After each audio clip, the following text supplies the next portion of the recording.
సముద్రం ఒడ్డున వెన్నెల్లో వచ్చే ప్రతి అల మన కాళ్ళని తడుముతూ అల్లరి చేస్తున్నప్పుడు దూరంగా చంద్రుడు, దగ్గరగా నువ్వు, అప్పుడప్పుడు పలకరించి వెళ్లే గాలి.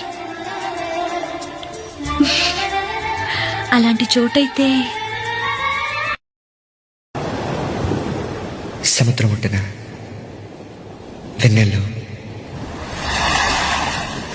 వచ్చే ప్రతి అల మన కాళ్ళని తడుపుతూ అల్లరి చేస్తున్నప్పుడు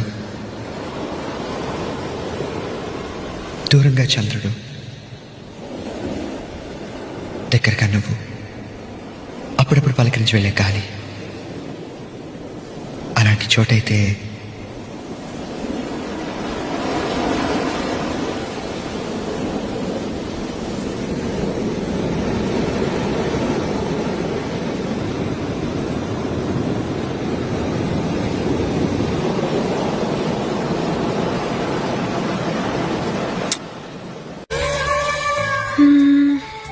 సముద్రం ఒడ్డున వెన్నెల్లో వచ్చే ప్రతి అల మన కాళ్ళని తడుముతూ అల్లరి చేస్తున్నప్పుడు దూరంగా చంద్రుడు, దగ్గరగా నువ్వు,